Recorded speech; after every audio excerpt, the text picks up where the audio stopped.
Hi there, welcome to Chris's take on goal setting. Today, in this short video, I'm going to introduce you to the Specify goal setting model. Now, this model was introduced to me a couple of years ago by a terrific New Zealand-based trainer and coach called Dr Richard Bolstad. Do you want to see a photo of him?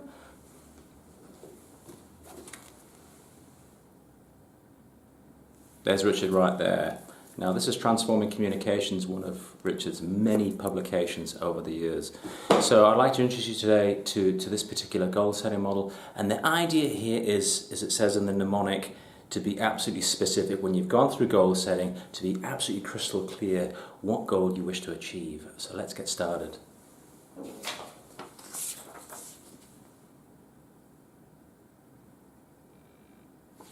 Now, being sensory specific, what does that actually mean? Well, we all have senses about us, do we? We see things, we hear things, we feel things.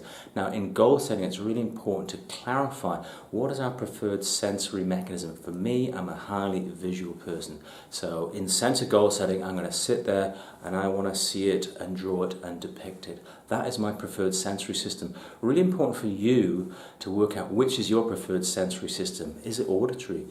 Is it digital? Do you feel something in your heart? Tune into that wavelength. What is that sensory specific system? And that's a great pathway for you to set your goals.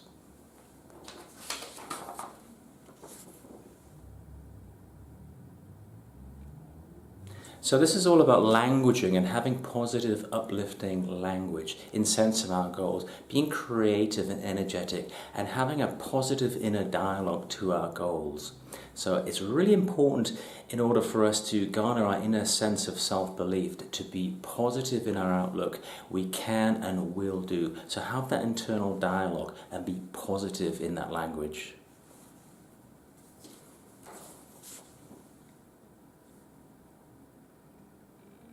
Ecology, right, you might say, what the hell's that got to do with goals, Chris? Well, it's really important. What that actually means is, what will you achieve when you secure this goal? And maybe how would it influence other people, your wife, your family, your co-workers? Ecologically, think of your environment. Ecology comes from the natural world, doesn't it, in sense of habitats and animals.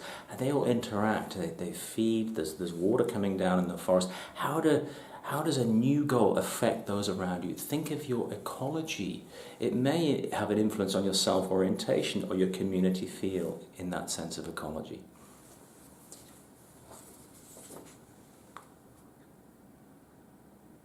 Think about how do your choices absolutely increase through securing this goal. Often when we secure goals and we achieve greater things, our choices actually naturally widen up. So have a think to yourself, ask yourself the question, well, what choices are going to increase by me having this goal?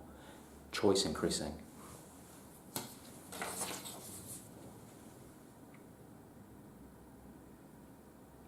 So this means creating energy and inertia. Often that comes down to us. That's the brutal truth. We've got to create that inertia and take that action. So it must be initiated by yourself. And we'll come to the next step in a moment in sense of naming what are those first steps.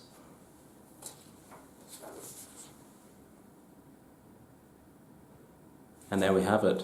First step initiated. You may have read about goal setting from others out there in the sense of being really cautious about breaking down a big goal into little steps, little big rocks, small rocks. Just as long as you are incrementally advancing and growing, you actually have forward momentum upwards and north to your goal. So don't get too worried about the size of your steps or the magnitude. As long as you have positive inertia, that's the key goal, and regularity and frequency of creating that action in the right direction. So the first step must be initiated.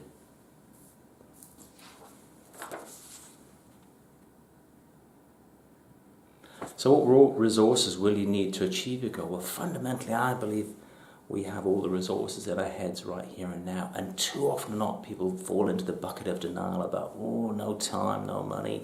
Unfortunately, a lot of that is rubbish. It's actually, we all have the capacity to create inertia and release those resources, uplift those anchors within our head spaces to get us in the right direction. But for sure, write down a resource schedule for you to achieve your goal. What collateral do you need? What materials do you need if it's something physical to build? Name those resources. So there you have it today, the Specify goal setting model. I hope you took something from that today, and I'll see you soon. Bye-bye.